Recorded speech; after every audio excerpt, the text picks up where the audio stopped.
All right, welcome back to the Garlic Marketing Show. I'm Garlic here, and I've got my good friend Jake Larsen from Video Powered Marketing on. We're going to talk YouTube, what's working right now, and how he's using AI. Jake, thanks for being on. Yeah, man, happy to do it. It's always fun to geek out. My name is Gino Wickman. I was introduced to Ian, and that's what brought me into this video world and got me embracing this video world. And Ian did exactly what I hoped. He got me really comfortable with putting videos out to the world and having a great strategy around putting videos out to the world, because there's so much more than just shooting a video. And so the way that he positions those videos, optimizes those videos, he's done a great job. All right. So tell me a little bit about what you guys have going on, and then we'll talk about AI and YouTube, because you've got some new services available, right? Yeah, one thing that's exciting is we've been in business for 10 years. Like, we were one of the first YouTube ad agencies in the market, in the scene, and we've made it here 10 years. We're still going strong, and have a solid team and services and awesome clients. And so one thing we're excited about is we kind of started off as an agency, and we try and aim for like a 3x ROAS for our clients, so that for every dollar you spend on ads, you can track that in sales and kind of have a justification, like turning your expensive advertising into an investment. And so that's been great. And then we also we kind of created a course because people wanted to learn how to do it, but they weren't the right fit for the agency. So we created a course around YouTube ads, and then people like, we aren't the right fit for the agency, but we also need more support than the course. So we kind of created some workshops and stuff, so we can kind of a do it yourself, done with you, done for you, to create high performing YouTube ads. And who are you seeing YouTube ads work for right now? So there's several. I mean, it works in the finance industry, the coaching industry. Like, we have a lot of people see success with their coaching programs. We have like e-commerce companies. Honestly, anyone that's online that has a product that appeals to people like in the US or across the world. But I'd say coaching, slow funnels, like the low ticket offers, we kind of see an increase in performance and rise on that. The nice thing with there's kind of two different types of funnels, right? There's the lead gen, like the lead magnets, and then you get the leads and you have people book a call for your services, or you have an e-commerce product or low ticket offer. And one thing that we've seen working really well lately is the ads to a low ticket offer. It's nice because you're getting a more qualified person, like somebody who gives you their credit card information, rather than somebody who's just looking for free information. So you don't get as many contacts as you would with a lead magnet funnel, but you get a more kind of qualified customer and prospect there as well. So that's awesome. That's very cool. And how are you designing these? What does someone need to have this work for them? Yeah, I think it's important to know that advertising just acts as gasoline on a flame, and it just amplifies what you have in place or what you don't have, for better or for worse. So like, you would need to have a landing page and an offer and funnel that's where you can collect people's name, email, phone number for leads, or sell a product. And ideally that funnel's working. And then what we do is we take that offer, that funnel, and we just create videos around it. We target specific audiences using YouTube ads, and we build out campaigns and drive traffic. And we can track everything from a view to click to lead to purchase. And so you do need to have you need to have a proven funnel. Like, you have to have a product or a service that people have had a great experience with, that get great results, and then we can amplify it from there. It's kind of like a chicken and an egg thing too. It's like, you have the funnel, but then you also need to drive traffic to it to see if it's working or not. And if a campaign or funnel's not working, one of the nice things with ads is it quickens your learning on how the market's reacting to your message or your product. So rather than organically trying to take months, a year to kind of get traffic organically, ads just amplifies it, and you can see what's working and not working quickly. And once you see what's not working, you can fix it. So like if you have a video that gets a lot of views and a lot of clicks, but nobody's buying, that could be an issue on the landing page or the offer, or maybe it's improving the call to action on the video. So it's nice to have the data come in, and then you can kind of see what's working and then make the adjustments so that it will work. And what, because I know a lot of people try YouTube ads and they're like, well, I tried YouTube ads, they don't work. What do you think is the biggest mistake that people make coming into YouTube ads for their business? That's a great question. So I think of it like there's four pieces to it. There's the video. Can we create the right message with the video? Can we target the right audience and at the right time and give them the right offer? Like that kind of, those are if a YouTube ad doesn't work, it's one of those four reasons. It could be the wrong video or message, targeting the wrong audience at the wrong time with the wrong offer. If you have an offer that does work, though, it's if a campaign doesn't work, it's usually the video or the creative itself. So it could be the messaging in the video. Maybe it's boring. It's not speaking directly to the ideal audience. Not providing enough social proof that are credibility that you know what you're talking about, and having a clear call to action. I think that's the two most important parts of the YouTube ad are the first 10 seconds and then the call to action at the end. What are we wanting people to do? So if you can nail that first part, that's key. In fact, one of the kind of pro tips that we do is we never have a campaign with just one ad. So every ad we create, we have multiple hooks. So we'll write the scripts and shoot the videos. So there's 3 to 5 different hooks or intros to the video, and then we can see quickly then which one performs better. So a lot of times people just create one campaign with one video and one audience, and it doesn't work, and they just, it doesn't work, when it's not true. If you had multiple campaigns and multiple audiences, it may not work as a whole, but if you dig inside the segments, video A could be getting you a $10 cost per lead, and video C is getting you like $100 cost per lead. And you just don't know unless you properly test and structure the campaign so you can see what's working and what's not working. And, how does organic YouTube affect the ads? So I'll tell you so the way it benefits is they complement each other really well. And especially if you have a YouTube channel that has a lot of subs, it's a huge asset. You have people who have already been watching your content and they subscribe and say, I want to see more content from you. So if you sync up your Google ad account to your YouTube channel, you can say, anyone who's subscribed to my channel, anyone who's viewed my video, I want them to see these ads. And so it's it's a warm audience. And so it's a huge benefit. Like it's a quick win. It's the lowest hanging fruit. Is like, let's create an ad targeted to the viewers or subscribers of your YouTube channel. And those campaigns typically outperform cold audiences. And it's a great way to kind of test the messaging.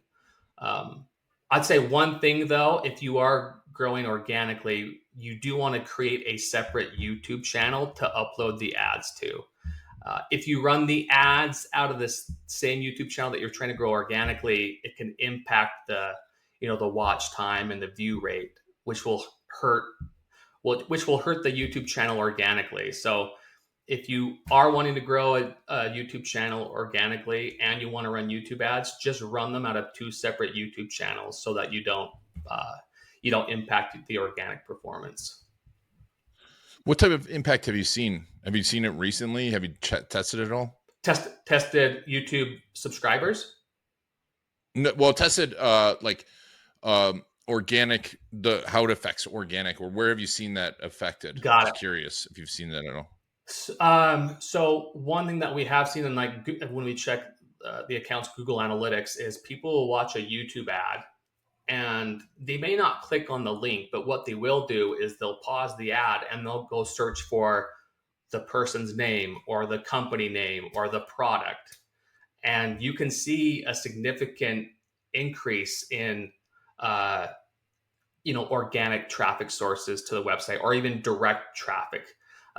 We had a client. They sold these full size flags you could fly a full size flag from the back of your truck. And whenever we turn the ads on, the direct traffic and organic traffic like 3x during when ads were run, because they would pause the ad and they'd go straight to the website fanpool.com and they'd kind of check it out there. So there is that huge correlation there. As far as a YouTube channel, so there's really two main types of YouTube ads. There's the in-stream ads that you can skip after 5 seconds. And if you don't have a YouTube channel, I'd start there, because if somebody clicks on it, they're not going to go to your YouTube channel. They're going to go to your website. So, I mean, if you wanted to use ads to grow a channel, I wouldn't do an in-stream ad. But what you can do is you can take your best performing organic video on YouTube, and you create it used to be called discovery ad or a demand gen YouTube ad. And basically this is an ad that shows up in search results or suggested video. So if somebody clicks on your ad, they actually open up that video on your YouTube channel. And in the metrics, you can see how many earned subscribers have come from that ad. And we have seen channels that get an extra 10 subscribers a day coming from the YouTube ads Wow. that they get, kind of as like extra benefit of using it. Well, to your point too, that people stop the video, and I think that's important points. They stop the video and go look at the thing, and you're using flags, right? It's a low ticket thing, but they're still going to search and do some research on the website, etc. I mean, it seems to me that'd be pretty important for someone that was a little more high ticket, like a consultant or a coach, to have a good online presence to really make the YouTube ads work as well. Yeah. Well, one thing that, 100%. And Google and YouTube complement each other so well. So again, if in addition to the results from YouTube ads, setting up a simple a brand like a Google Ads brand campaign with your company name or your name, so that if somebody does search it, you come up first, and they get that familiarity to it, and they can click on it. So, I mean, YouTube ads, I think setting up a branded search campaign, Google ads, is like, it's a no-brainer. It helps you be everywhere to the right people. Nice. Yeah. And so if someone does want your help with this, where's the best place to learn about these workshops that you have in the course? Oh yeah, for sure. So videopower.com is our website, and you can check out some of the case studies. You can check out, we got a lot of free resources, like a video ad script template that you can use to start to write your scripts. And we got some cool AI prompts that we've been playing around too. So we got those resources available. And then if you want a course, we have that. If you want to come to a workshop, like, the cool thing is because we've been doing this for 10 years and we've done it so many times, we can help somebody create their ad, set up their tracking.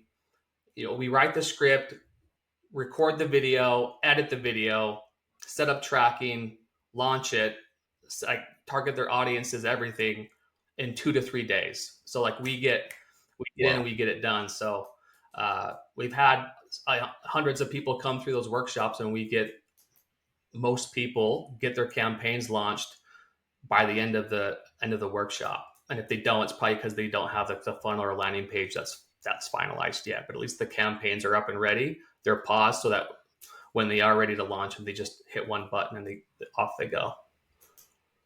That's amazing. And how soon after the workshop do you see those ads start to work usually? Well, couple days. I mean, after you launch a campaign, you will start to see leads coming in. Like uh, you see it working within days. And then it's just a matter of, okay, now it's reading the data. It's like if you have a video that gets a lot of views but no clicks, there's probably something off with the video. So like, so it's a journey, not a destination. So yeah, like launching the campaigns is only half the battle, but then you got to be able to know what data are you looking at, and if something's off, how do you fix that? Like what's the solution if a campaign's not working? And I would say like most And, campaigns don't work right off the bat. Like you do have to look and make some optimizations to it so that it does work. But yeah. and what are the typical optimizations that you see need to be made? So we had a client where she reached out to me. She's like, "Hey, I don't think YouTube ads work. We've worked with several people and they're not working. Like they're really expensive leads." And like, well, let me look at the campaign that you have and let me give you some feedback. And there's two things. One, the audiences she was targeting were like that type of targeting just wasn't working really well on YouTube. So like, well, one, we got to improve the audiences that you're targeting. So that's the first thing. And two, your video like doesn't have a call to action. Like you're not, there's no invite where you want people to go, and the intro could be a lot better too. So we just re-edited her video we added a call to action and redid the hook, targeted the right audience, and she went from getting she had an application, she had like a $10,000 program that she was enrolling people into, and we cut, like she was paying $100 for a webinar registration, and we got that down to like 12 bucks. She was getting applicants and booked phone calls from that, and it totally turned it around. So it's, you're looking at the videos, which videos are performing well, uh, and testing different audiences. And once you find them, like pause the losers and put more money on the winners because it's working. Yeah, that's of course. Yeah, that's great advice. And so, when you're looking at that, what metrics are you looking at? Uh, I mean, because there's so many yep, metrics inside YouTube. yep, for sure. So the ultimate metric is ROAS, right? What's the return on ad spend? If you get a 3x return on your ads, that's a 300% return on ad spend, meaning you're spending $1 and you're making $3. Like the ROAS is like the ultimate metric. And then inside of that, like before somebody purchases, like think through the metrics of that journey. So the first metric in like a video ad to purchase journey is the view rate. The first 5 seconds, are people going to continue watching that? So having a good view rate means you have a great hook and people are watching the rest of the ad. The next step would be the click-through rate. How many people what percentage of people are clicking on the video? So then that's the other one. And then it's kind of your lead funnel. So it's like, what's the conversion rate for the lead? How many leads are coming in? What's the cost per lead? And so like I'd say those are the 5 metrics that are like, view rate's okay. I wouldn't like priority. I would say, what's the ROAS? What's the cost per lead or the cost per buyer that you're getting? What's the click-through rate? And those are like the top 3 to 4 metrics that I would be measuring. Yeah, I mean, those are important things to be measuring, and I think a lot of people just look at the lead, right? And they're not looking at the return on ad spend. They're not looking at the value of the lead, lifetime value of the lead. But I want to shift a little, because at the beginning you were talking about AI and coming up with the AI ways to make the videos and make them better. Tell me a little bit about how you're using AI right now with your YouTube ads. Yeah, I mean, so I had, just like most people, I had my hesitancy being in the creative field, like, oh, A is going to ruin it. Like it can't do what we do. And so I had my hesitations going into it. And I think the misconception of it is a lot of people don't know how to use it. So they'll just put a prompt in and kind of have the Chat GPT or something create an output or write a script. but it's like, you got to know what information you're putting in.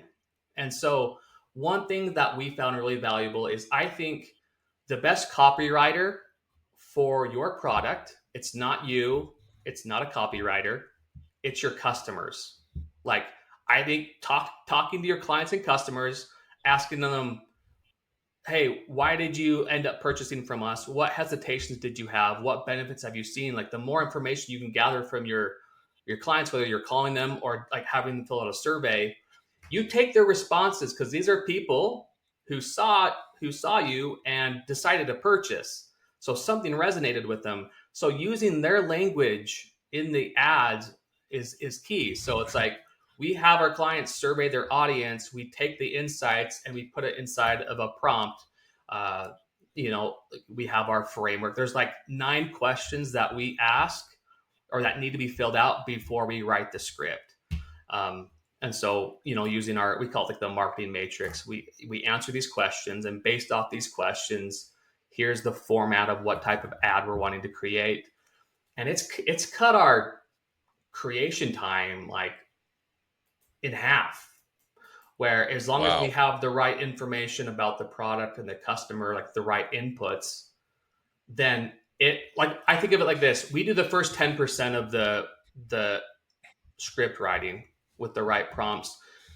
AI can do 80% of it, but you still do have to have a human and somebody who understands the product business and marketing to read through and tweak some of the final words. So we use it a lot with creative. We also have used it with analyzing insights from like spreadsheets of the campaign, and coming up with insights and takeaways. And so yeah, it doesn't replace us, but it doesn't replace humans. Like, you still have to have a human with the right inputs and outputs to kind of finalize it, but it's cut creative time in half. Yeah. That's awesome. And it's an amazing tool, but like you said, it's a tool. It's not the end all be all. It's not going to give you, and I think so many people, I see that they're like, oh, can I just have AI just do that? I'm like, that's not how it really works yet. It might work that way in 6-7 years, or maybe even 2 years, but right now it's just not outputting great stuff without a really great input. Right. Yep. 100%. And then what else was I going to say? Yeah, it's a pretty amazing tool. I had my doubts about it, but we've been using it a lot lately. And then even for like brainstorming, like, hey, can you, like, here's the product, here's the customer, the audience. Can you create 10 different hooks or intros or landing page headlines about this? And it's a great brainstorm, like, where you don't have to think it yourself. It gives you however many, and then you can take those the best ideas and use that to finish the creative or the video. So Yeah. And what's your favorite AI tools right now that you're using?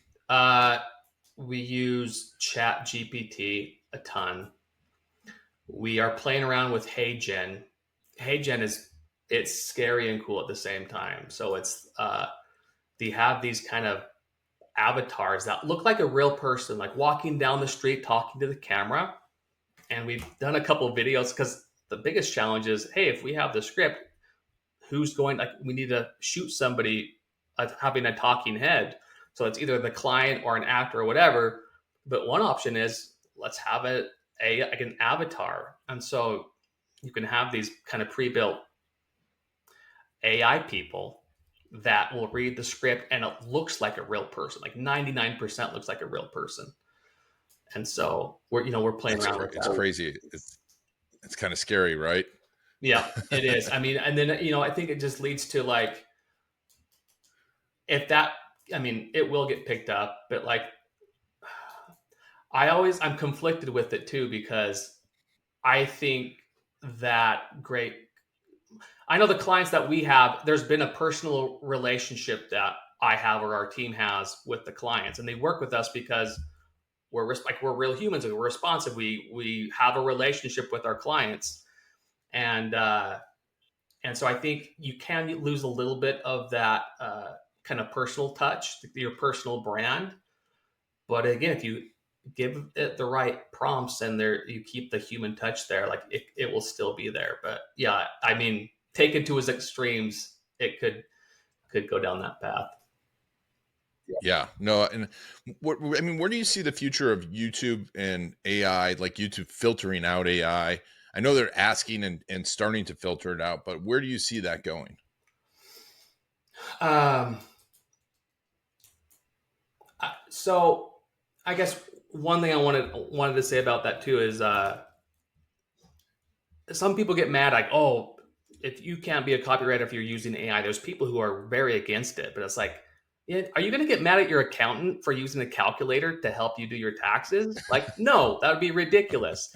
It's a tool that you can use. It's not good or bad. It's the tool, and you could use it to manipulate and deceive people, or you can use it to help you improve the messaging for your service or product that you already know helps your clients and customers. So I think it's really like, where do I see it going? I think in the hands of the right people, it's going to be used as a huge asset and tool to make the world better. And it can also go into people's hands where they use it to deceive, and maybe not the best way to use it. So it's the eternal question of the world, is good or bad, but I see it going both ways.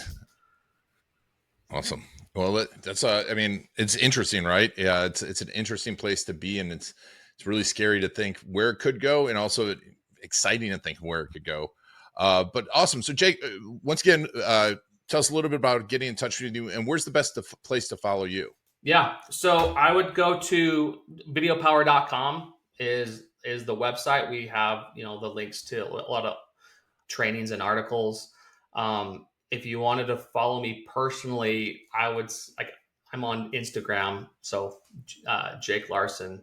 And then, I'd say check us out. And if anyone's interested or has questions, I'd be happy to connect and share with them how YouTube ads could help grow their business, if it's the right fit or not. So awesome. So we'll link to all that in the show notes. Well, Jake, thanks so much for being on the Garlic Marketing Show. yeah, thanks for having me, man. It's always fun. Yeah, it was awesome. And folks, YouTube ads, I think, are still such an awesome place to be. I think, YouTube, I think, is the best place to be. So I would definitely look into at least the course, if not the workshop, and test out YouTube ads, especially if you have a ton of videos. If you've worked with us in the past, you have a ton of videos. Go ahead and talk to Jake about writing ads for you. Jake, thanks again for being on, and thank you all for taking Jake and I on your journey. This has been Iron Garlic and the Garlic Marketing Show.